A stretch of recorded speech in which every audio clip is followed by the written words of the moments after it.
From LNN USA, it's Good Day VA, brought to you by Dunlop House. A typical day for me is making sure that the residents have their meds on time and also making sure that they have a good day. My name is Felicia Woodley, and I'm a CNA med tech at Dunlop House. No matter what the situation is, we always put the residents here at Dunlop House first. My work is meaningful because they'll come to me and tell me, thanks for that smile that you have on your face. I connect with them because I look at them as one of my family members. Dunlop House, more than a house, is home. Welcome to Good Day VA. I'm Carolyn Day Pruitt.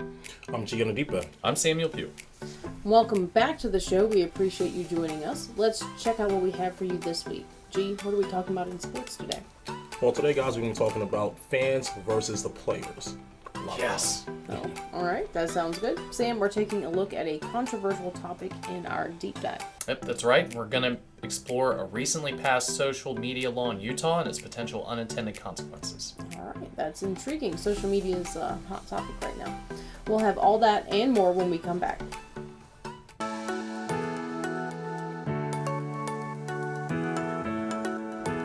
Yes, you can still get haircuts, colors, highlights, waxing services, everything that's going to make you look great right here at the Apothic Company.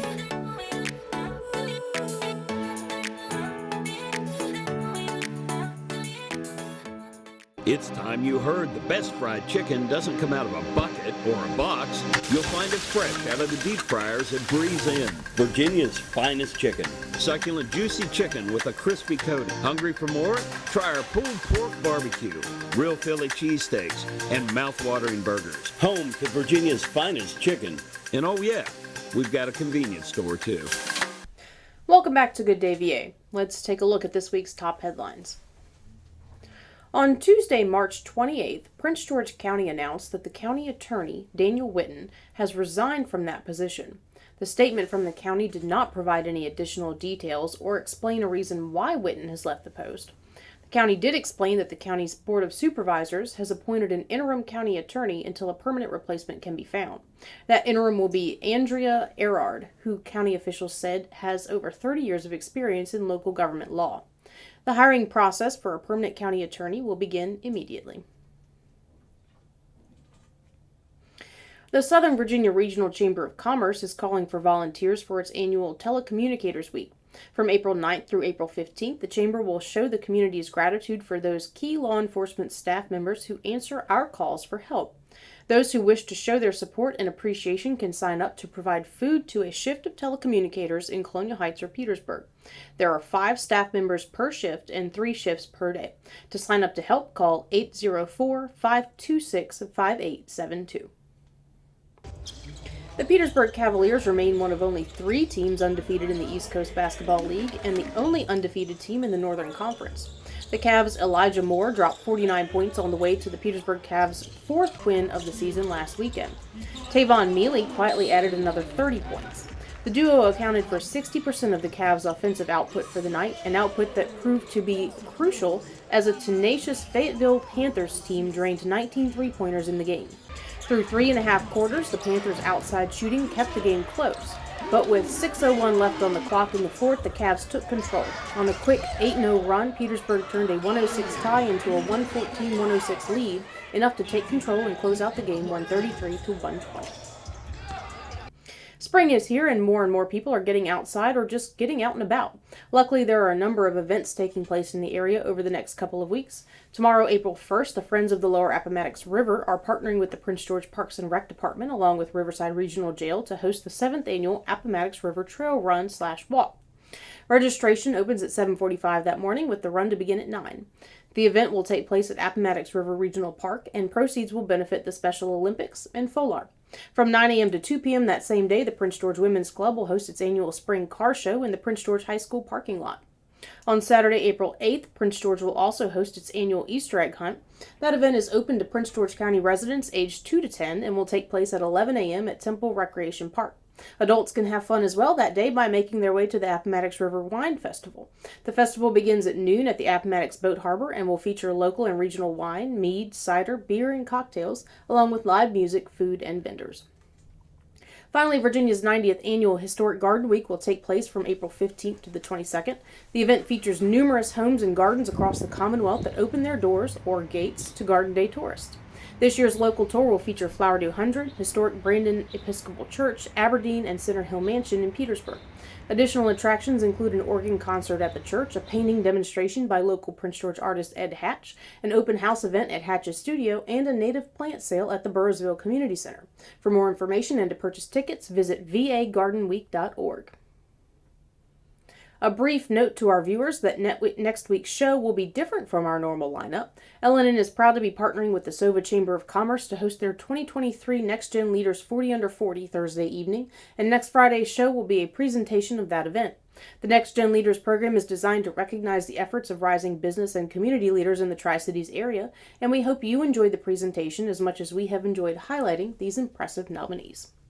That's it for this week's headlines. We'll take a look at weather and sports when we come back. I love being at home. I mean, you do get a lot done. For instance, I just got pre-qualified for a home loan online with BSV. So be a homebody. Visit bsvnet.com to see what you qualify for. Today's show is brought to you by our friends at the Cloud Factory, who take a customized approach to their customers. They know not everyone is alike, and neither are their needs. So, the Cloud Factory focuses on what's best for you when it comes to CBD, hemp-based products, vapor nicotine, glassware, and just about anything, providing alternative routes to a healthier you.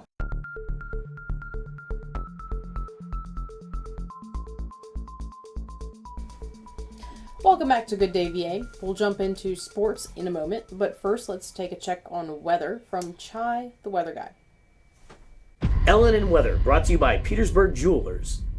Hey, the springtime is here. When spring came, it came in full Virginia glory. And what that means is fluctuating temperatures. You're going to get the highs and the lows just like a good Virginia spring. So Friday starts off cloudy with a high of 73 and a low of 43. Saturday is rainy, 79 high, 52 low. And there's about a 60% chance of rain. But then Sunday, Monday, and Tuesday have clear skies with highs in the low 60s all the way up to the low 80s. And lows in the 40s and 30s.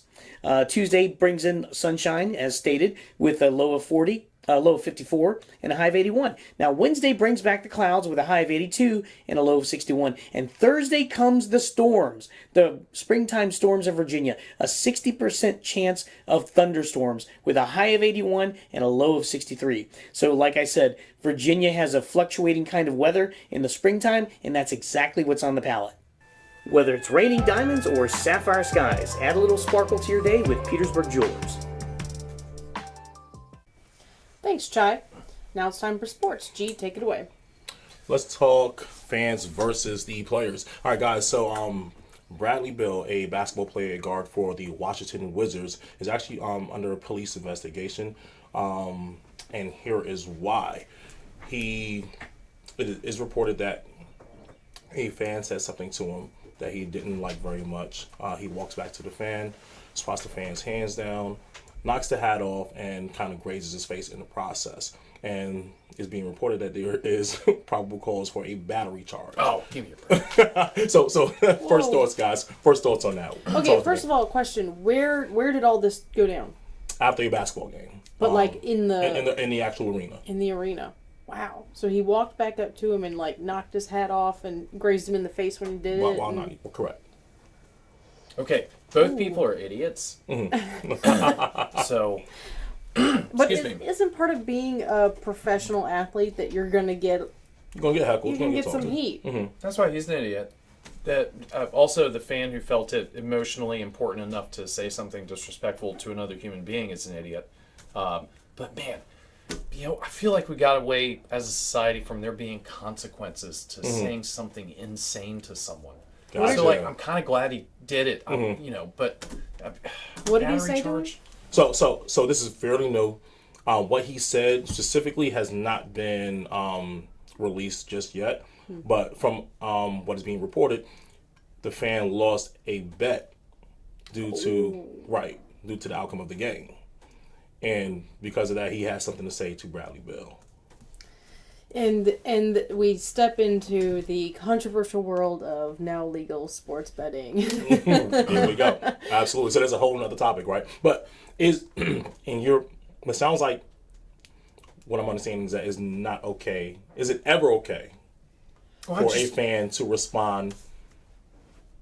A player respond to a fan. A player respond to a fan physically. Yeah. So, in a perfect world, I think it would be great if you could walk in there and just pound someone down for saying something insane. But I just the cost benefit analysis doesn't add up. So if you're the player, why would you do that? Why would you engage with just some dude like that? Right. I mean, I guess there's like two things that could be said to me that would really right make me want to do that. But I kind of enjoy the life of being a professional athlete more than I care about that that guy over there. So I mean, I don't understand why he would do it. Okay. So here's your options. You're a pro basketball player. You're probably making a decent paycheck. Correct. So you can either respond to the fan and probably get sued, and then ultimately probably pay out some money, at least in like attorney fees, or you can keep your mouth shut, let it go, let it, slide off your back, and keep making your humongous paycheck and let the fan keep losing their money betting. Right. So let's take, for a quick second, right? Let's take the stardom. Let's take the paycheck. Let's take the athlete out of the professional realm, right? He's on the street, just a regular guy, and this gentleman says the same exact thing to him.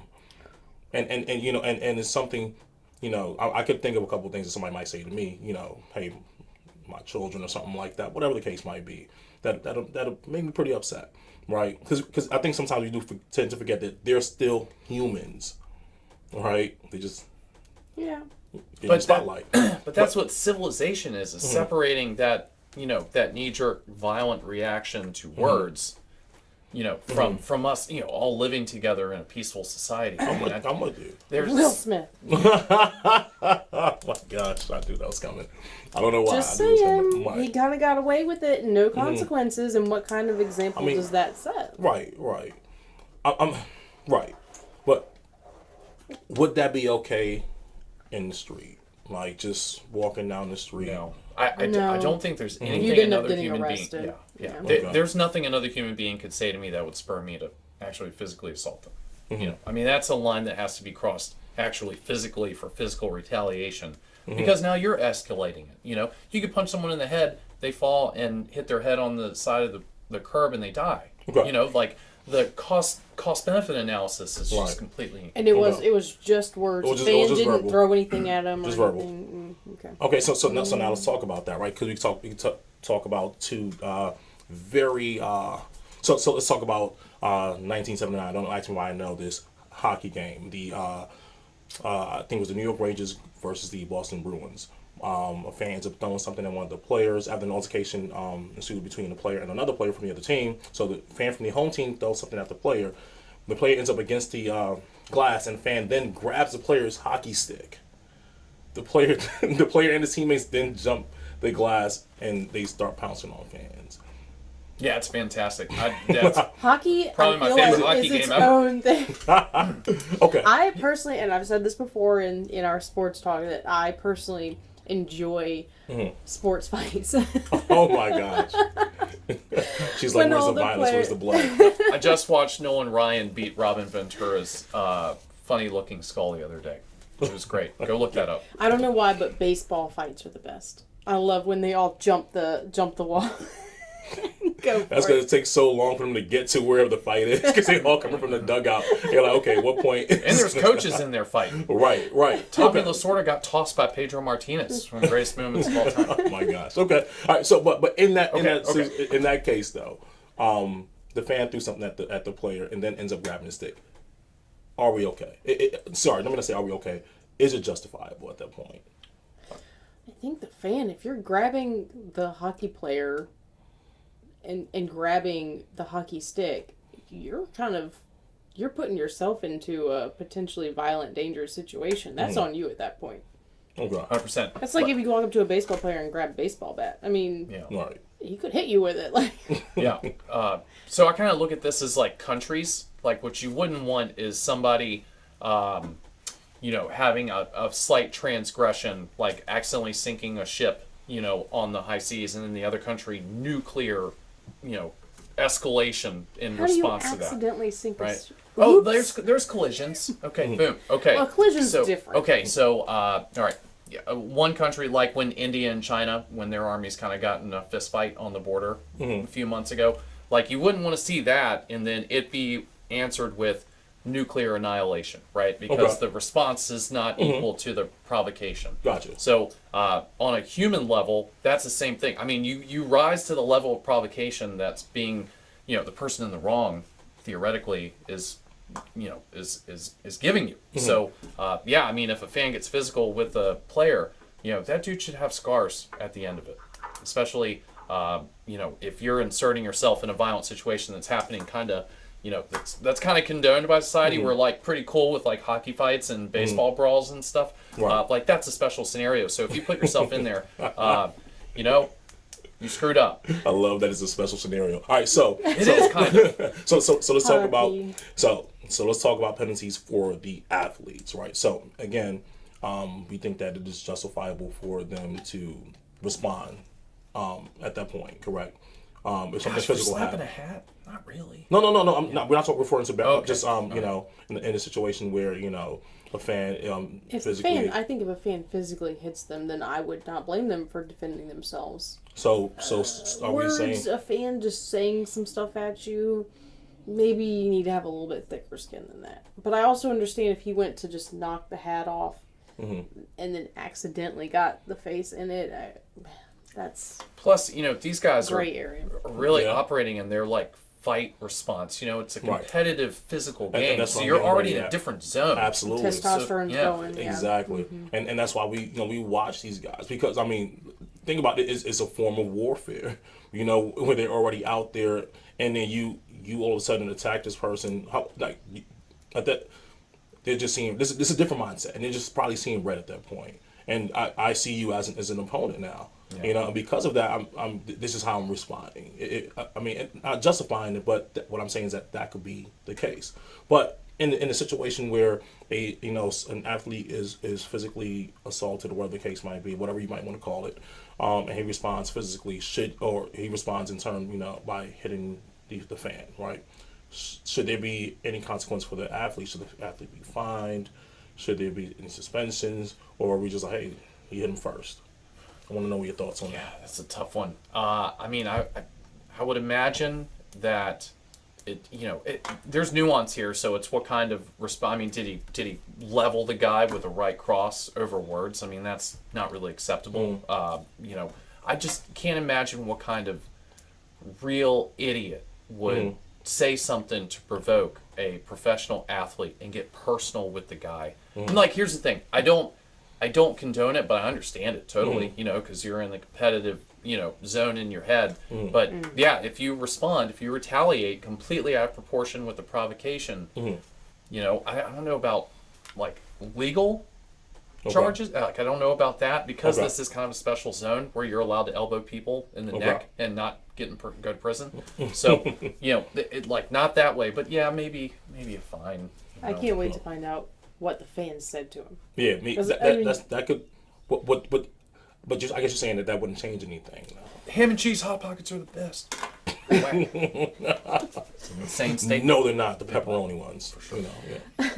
Yeah, I mean, I'm not saying it would change. I would just be interested to know what exactly it was that, because this is not the only person who has ever heckled Of course that not. player. Of course not. So what was it that the fans said Specifically. that really just pushed him over the edge? Right. I mean, but we can also take, into consideration what may have been going on at that point in time. May have just lost the game. May have had a bad day. Yeah, you just happen to. Somebody's yelling about your mom. How did he? How did he play that day? Was the loss? Can it really be pinned on him or No. But the outcome wasn't a favorable one. So why would the fan pick him out of the whole Because team? he's the best player on the team, Gotcha. or will be considered the best player on the team. So it's automatically his fault because he's the most well known. Right. Or the fan could just happened to be the closest player to the fan. I think that sometimes we become, as a culture, overly emotionally invested in sports, and I say that being a fan, and now that we can legally in a lot of places bet our money on the outcomes of these games, I think that that's going to make it worse. Well, I don't think you should hold the fan accountable. Yeah. I'm sorry, the player accountable. But I mean, you chose to bet. Yeah, this is different than sports. This is money, right? This is betting. So this is because you're an idiot. Right. I mean, like, that emotion wouldn't be there if he hadn't lost his mortgage payment. Right. So, make better decisions. Put it in the stock market and lose it like everybody else. Right.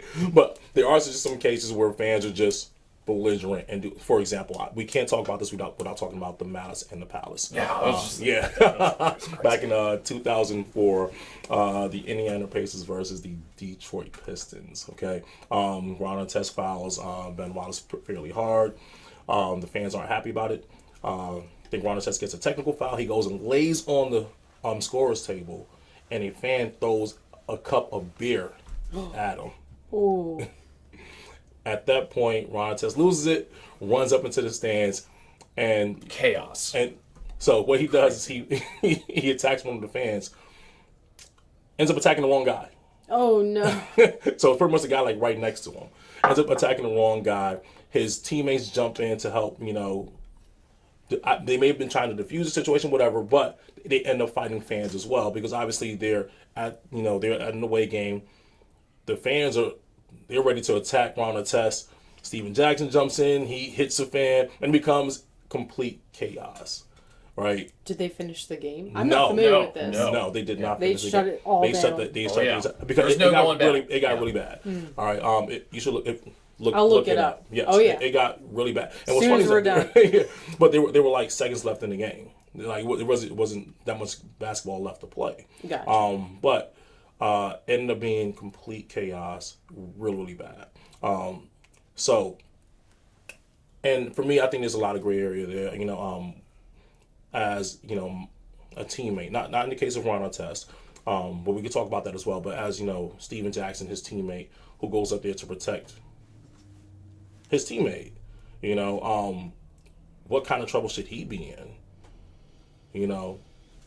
Should I let him go up there and I think the reason I haven't seen it, but to me it sounds like the fan was asking for it. Yeah, but they brought in so many other people. Like it was like a brawl. Two groups of people brawling. I don't know if you've ever seen WrestleMania, but it was pretty bad. Or the Battle of Agincourt. So no, I have not seen that. You definitely should not throw a beer at. I think the friction here is that we have decided as a polite society not to attack each other. You have that on one side, but then you have like the masculine impulse, you know what I mean, to that if somebody crosses a line with you and the respect level is gone, that you getting violent is the ultimate arbiter of the scenario, and it's just crazy how that line moves back and forth in different scenarios. So it's fascinating, but man, beer hits you, and then you go up there and lay the guy like you could kill him. Somebody's beer that they've been You're Ron drinking. Artest. Right. You're Ron Artest. He's a pretty Your big arms dude. are that big. Pretty big dude. He could have killed the guy. Or you could have chose somebody else to throw a beer at and not Ron Artest. There's a reason why these things don't happen at football games because these are the biggest, fastest players in the world, right? And they're armored. Exactly. And you'd have to throw things a lot further too. This is true. I mean, so how do we solve that happens. problem? It still happens. Yeah. So let's talk about that, right? So let's get into that real quick, right? Because the fact of the matter is that these things are still going to continue to happen. That happened back in 2004, and people still have not learned their lesson in terms of like attacking these are professional athletes who are bigger in most cases than the average man, which might mean he's stronger than the average man. And if you're the average man, you probably shouldn't pick a fight. If you ask me, but how do we solve this? Okay, I think we've got a good system, right? Because nobody in the Malice at the Palace brawl got charged with any crimes, right?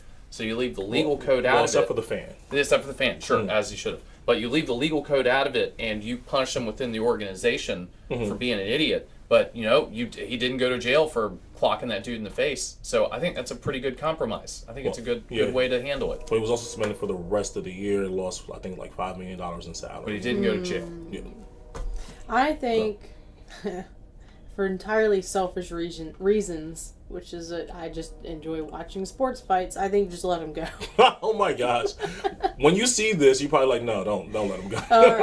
All right. Well, yeah. All right. So, more of the story, guys. Should fans, should players get in trouble for attacking fans? Yes or no? I say leave it. Don't the organization doesn't Right. step in. Leave it to the fan and the player. Either they work it out or they take it to the legal system and leave all of the whole sports league structure out of it. Yeah, I think that's interesting. I disagree. I think the hybrid system we have now, where you leave the legal system out of it and you punish them financially within the organization, is probably the best compromise. But what does that do to the fan? If Well, the fan starts it. You know what? Play stupid games, win stupid prizes. Don't throw a beer at Ron Artest. That's what I'm Super saying. Simple. If the legal Well, the fan can system get banned from the arena. Because you got violent, you inserted yourself happened. into a violent scenario where we've decided special rules apply inside of our society for exhibition purposes. You put yourself in there, so you're liable. But those dudes who have, just played a physical war simulation for 60 minutes, like, you can't expect that guy to be like, sir, I disagree with your opinion. I suggest moderation. It's not gonna happen. Okay. And there we have it, guys. Touche. Hey, that's it for sports. I guess take it away. No, Cameron. Day. That wraps up sports. We'll be back in a moment. I'm going to go watch some baseball brawls.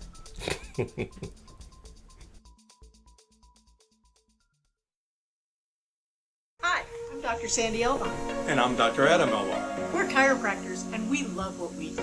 We change lives on a regular basis. We go from pain relief all the way to wellness. We work with the cause of the problem, we help solve the problem, and put your life on a whole different path. If you're concerned about your health in any way, or you just want to be healthier all the way around, come see us at Chester Family Chiropractic Center. Welcome back. Utah recently passed a law that requires parental permission for minors to set up social media accounts, restricts the times of day that minors can access their accounts, and gives parents complete access to their minor children's social media accounts. The law is intended to address ongoing issues related to social media, such as online bullying, body dysmorphia, etc. While there are plenty of upsides to the new law, there are unintentional consequences as well. The law assumes that parents have the best interests of their children in mind, but that isn't always the case. Parents in polygamous cults in particular, which are prevalent in parts of Utah, often keep their children from accessing the world in order to control their decisions. Gentlemen, how familiar are you with the type of situations that I'm referring to? Familiar. So I can't say that I'm totally familiar with the mindset of teenage girls. It's still a mystery. But I completely agree with going after social media access in teenagers. I think that is probably the most important thing we could do for these people. So real quickly, CDC data, so yeah, I'll take it for a grain of salt. 30% of teenage girls considered suicide in 2021, and 13% attempted suicide one or more times in 2021. So this is a earth-shattering problem, the mental health crisis in teenagers. So the only thing that I can really think that's different now than it was 20 years ago is the fact that they have an electronic device that compares them to every other person on earth in their hands all day. Something has to be done. I think two things can be true at the same time. Polygamy is weird and bad, but eliminating social media for teenage girls is not just necessary, but I think it's absolutely vital to the survival of our body politic. Don't disagree though. I want to know how that's being done though, because I understand when you set up social media profiles, they ask you what your age is. You can simply lie on it though. So I guess I want to know, what has changed with that process and how do you go about setting up a social media account now? Well, the technical part aside, do you think they should do it? Do I think they should do it? Me personally, no. No. They who should? Okay, students, should the state limit Oh, absolutely. Social media absolutely. Yeah. Absolutely. But the question is, because I think that parents have been trying to do this on their own already in a lot of households. But again, how do we do it though? Is what I'm asking. Because then now you have to involve, those social media platforms. You have to involve the Instagrams, the TikToks, and things of that nature, and figure out how you could, limit the access based off of what's being done when the profile's being set up. Because again, it asks you for your age. Right. You have to confirm you're 13 or older. Right. And you could literally lie about that. You could say I'm a 35-year-old I would go a step further, and I would limit smartphone access in general to people under the age of 18. I'm, it's probably going to be quite a plethora of arguments with my kids as they're growing up, but they're not getting smartphones until they're 18 years old. So you just take away the entire platform. But I would say that realistically speaking, in a lot of these situations that I'm referring to, because it's not just in polygamy, but let's say teenagers in an abusive home, and they want to reach out for help, but they're limited in their social media access, or with you're saying, they don't have a smartphone in order to figure out who to reach out to. I mean, at that point, there's kind of a gray area here. Do we all agree that yes, there are some benefits to this in terms of our culture and protecting kids? Absolutely. Right. But on the other hand, I think, and this is kind of the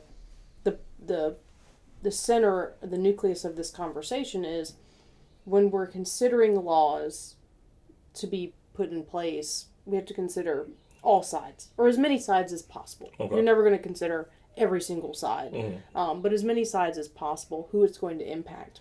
And I think that if you have minors who are intentionally being cut off for not necessarily good reasons, like in this case, this is a documented thing. There have been plenty of people who have escaped from some of these groups, who've gotten out of them, who have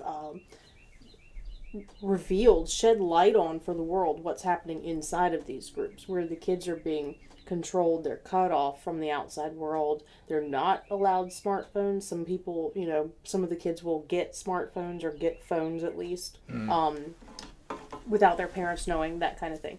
Which is, you're talking about not giving kids smartphones until they're 18. Well, I would want to argue that, the brain development between 17 and 18 is really not that different. But also, you're cutting them off in other ways.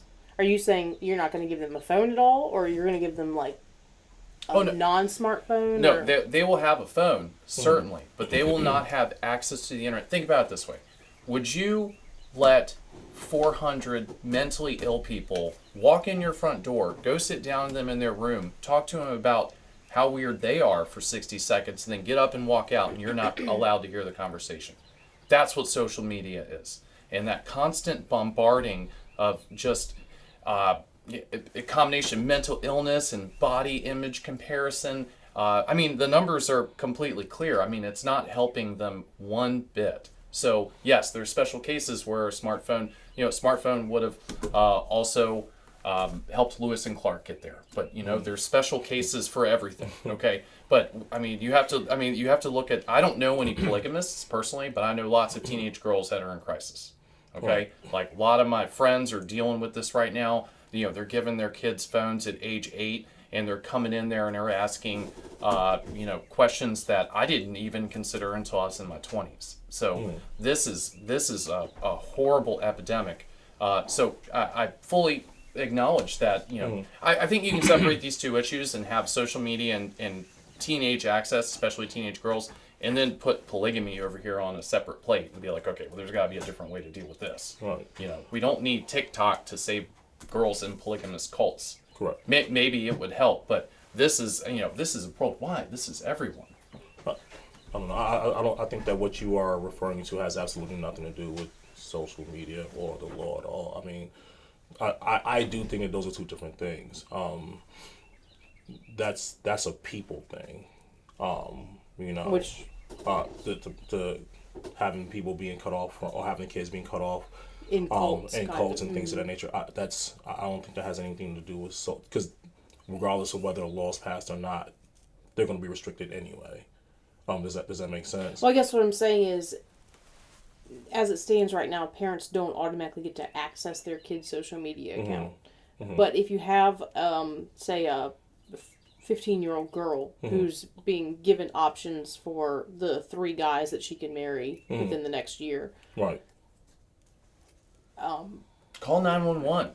I mean, so are we saying that they don't have a phone or they don't have a smartphone? Here's the thing though. When you called 911, in a lot of these situations, when some of these kids do get out of their home and are able to get out, law enforcement ultimately returns them to their home.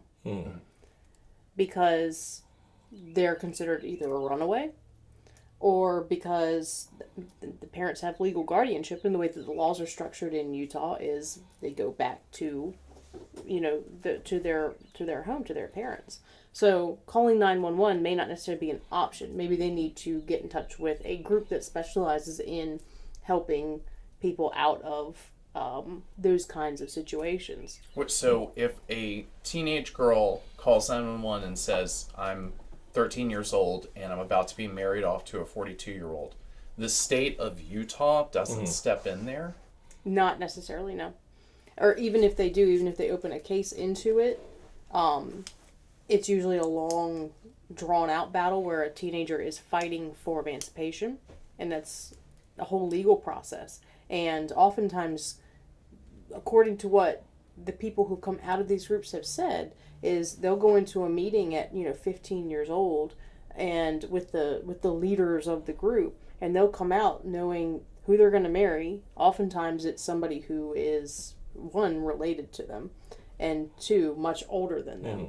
And they'll come out knowing this is who I'm going to marry, and then within a week they're married. So, yeah, I don't know that. And maybe I'm focusing on the social media thing too much. That's a problem with the system. It's Utah. That's Utah's problem. Because in those situations, they're going to be restricted anyway from not just social media, TV, maybe even outside influences in terms of like who and where they go to school.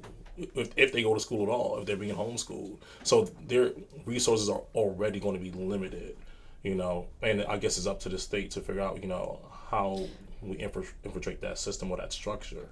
I guess what struck me about this and why this stood out to me as a potential discussion topic is because this is specifically the state of Utah doing this. A state that is struggling so much with this issue, especially in like the Salt Lake City area.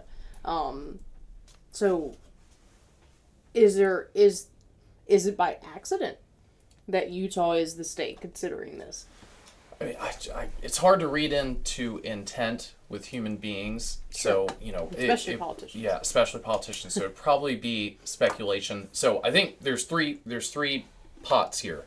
There's polygamous cults, and as a society, should we go after them and break them apart? And now you're edging on religious liberty. Right. And okay, so there's that. There's social media, which is complete poison, and I think they would probably be better off left in the woods for 3 weeks than given a smartphone at age 8.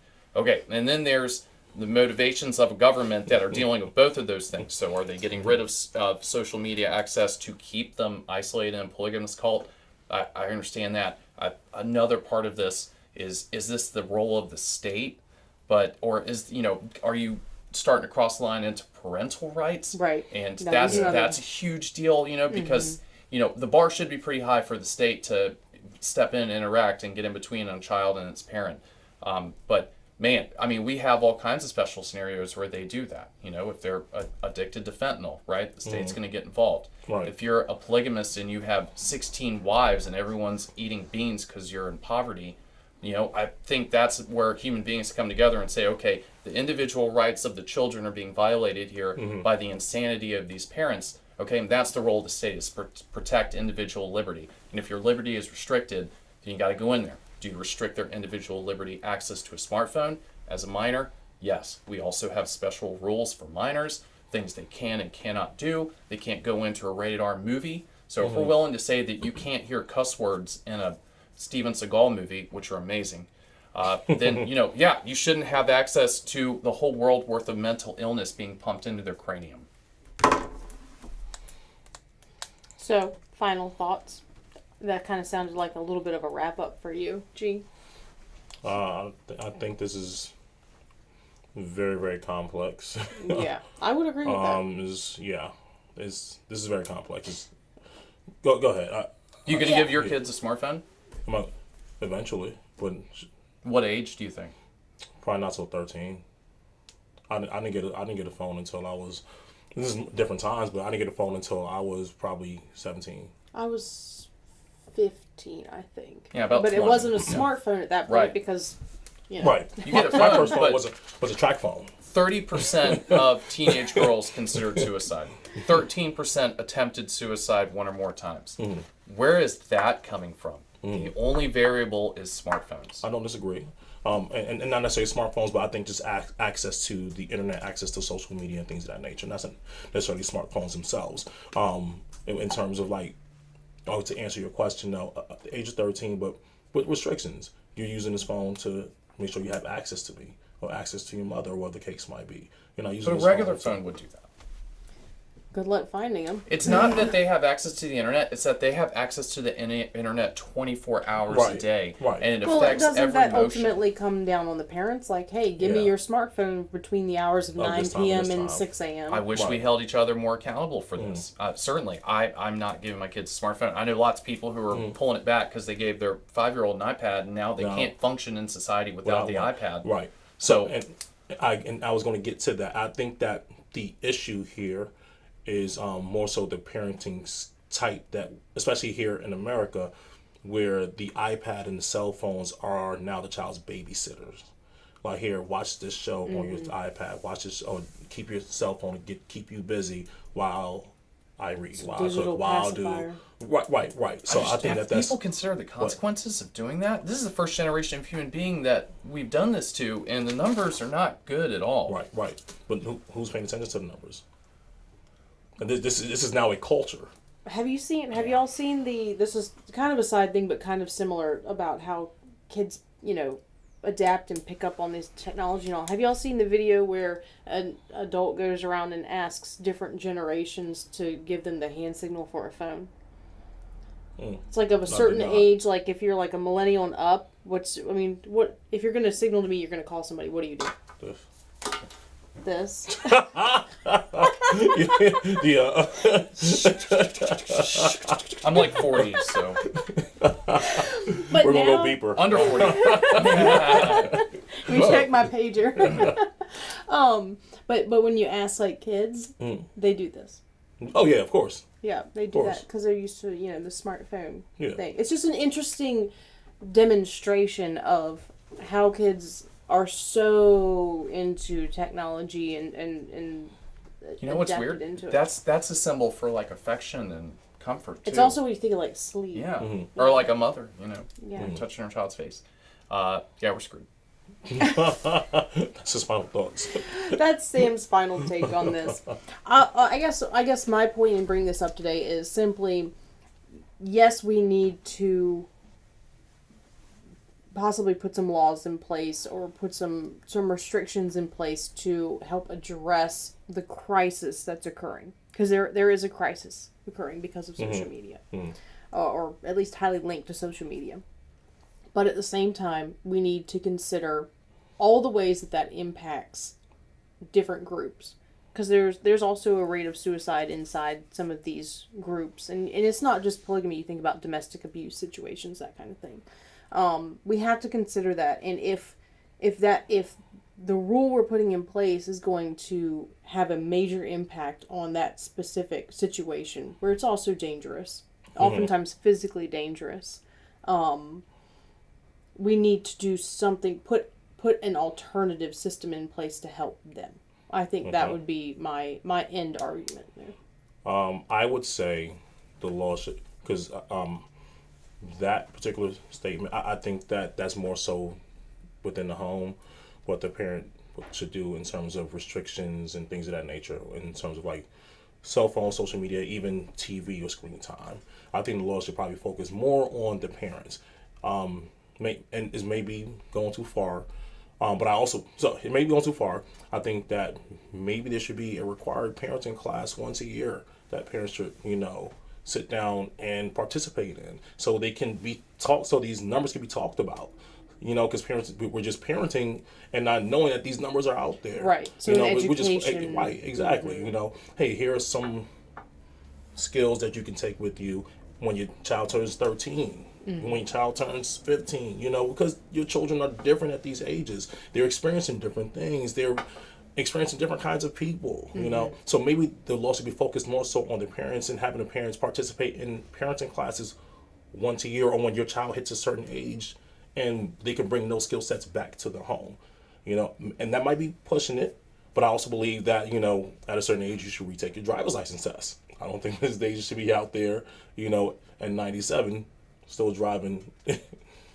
Unless you're capable, unless you're capable, but that's what the test is for, right? I get that. So. I actually don't totally disagree with that. I think that if you have to take a test and take a class in order to drive and put a vehicle out there on the road and potentially impact somebody else's life, then if you're raising kids, you're going to impact their life a lot. Maybe Absolutely. You should have to. Maybe learn something about it first. Right, like when you're pregnant or something like that. That's little good, dads too. Yeah, absolutely. Yeah. Yeah. Well, that's a good middle ground, and it makes a lot of sense. But I completely disagree with it because I'm a total extremist, and I totally admit that. Because as a society, we have responsibility to each other. If you see a girl in a polygamous cult, you get after that problem and you fix it, right? And if you see kids with these internet insanity machines in their hands 24 hours a day, you intervene. I mean, parents giving it to them just as a stand-in for actual parenting aside. This is it's not academic, like it's happening. We have a huge problem, and we're gonna feel this for generations after this. Right. Yeah. So I think this is societal survival. But that's the point of the classes, though, is so that they are now aware, because I think it's just happening. I think that parents aren't even aware that they're pacifying their children with these things. And so, but they don't care, right? They admit that. Right. Like, oh, I do it so that I get 20 minutes. But the parents are doing it too, let's be frank. Right. So they're obviously not going to be but so aware of it because they're caught up in the same cycle now. Right. They wouldn't let their kids drink, even though they're alcoholics. Well...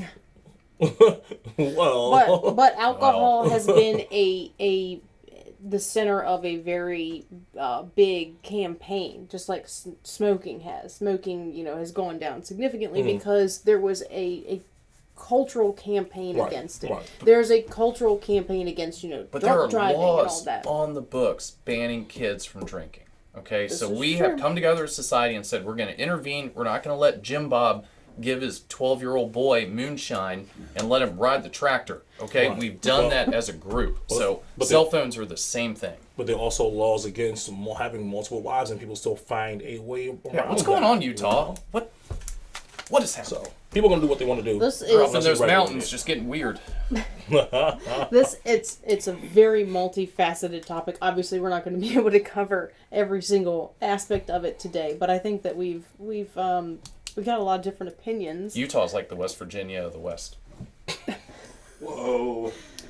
Ouch. All right. Well, thank you to our viewers for tuning into the show. If you'd like to be notified when our new videos drop each week, be sure to subscribe on YouTube and click the notification bell. When Good Day VA returns, Chai Gallahan is going to take us to a local place where history has literally left its mark.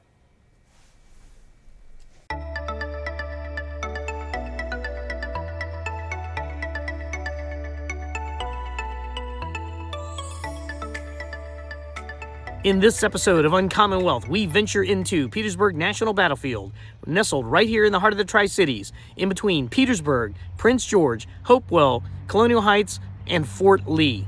We'll start off by taking a look at some of the cannons back here.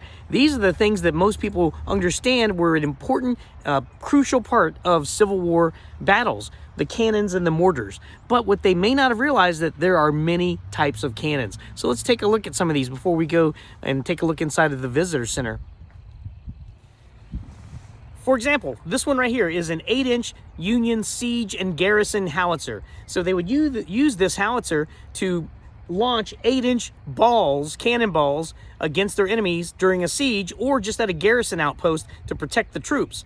And each one of these cannons has its own descriptor. It's got the amount of yards it can fire a projectile, and it has the name of it. The range for this particular howitzer is 2,200 yards. So imagine, you're 2,200 yards, that's over a mile away, and all of a sudden a cannonball comes in and explodes next to you. Now, this visitor center has some neat items in here. It's got a gift shop and some examples of artifacts, and there's even a little mini theater in there where you get an overview of the crucial and pivotal events of the Civil War as it pertains to this particular area.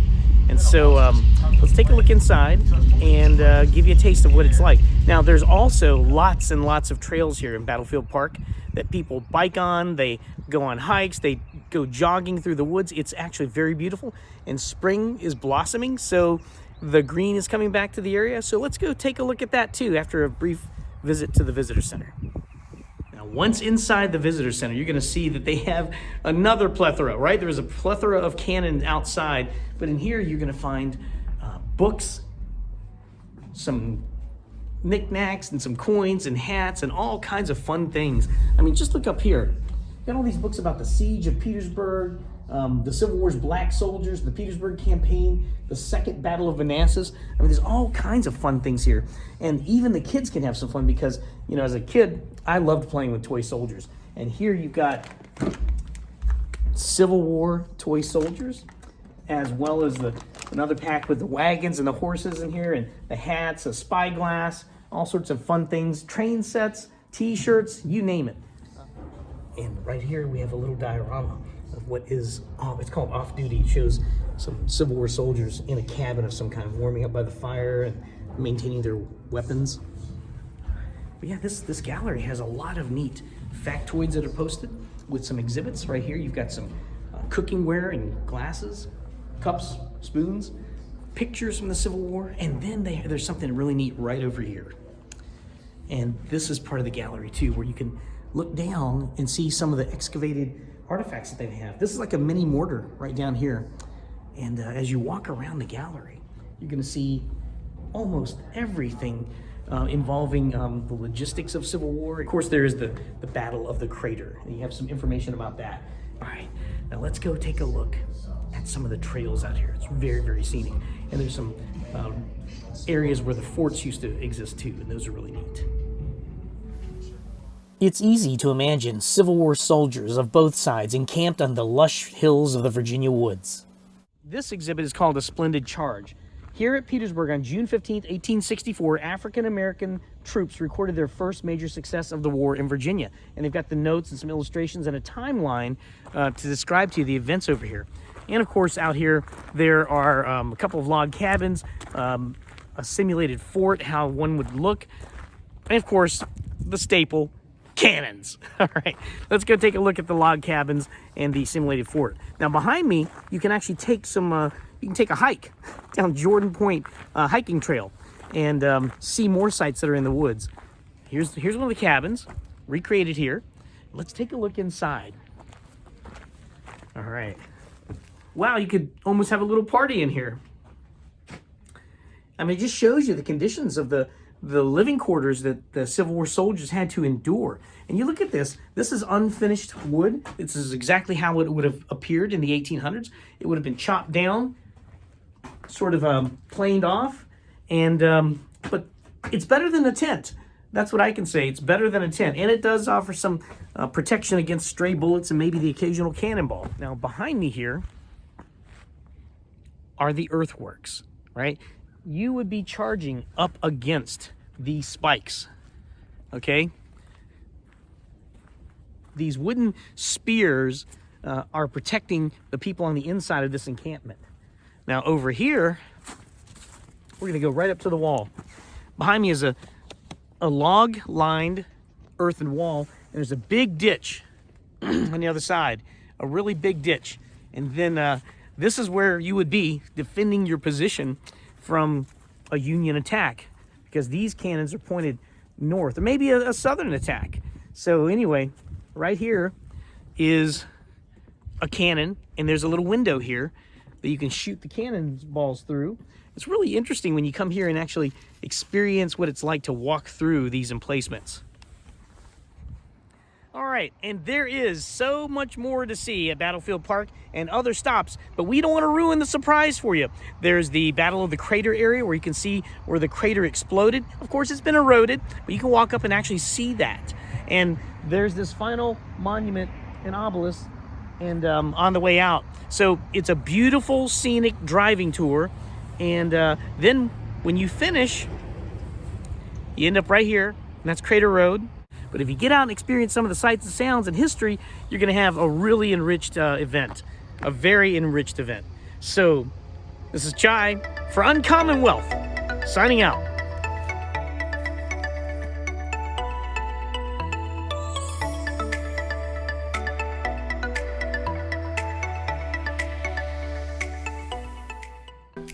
Thanks, Chai. That's it for this week's show. We appreciate all of our viewers and thank you for tuning in.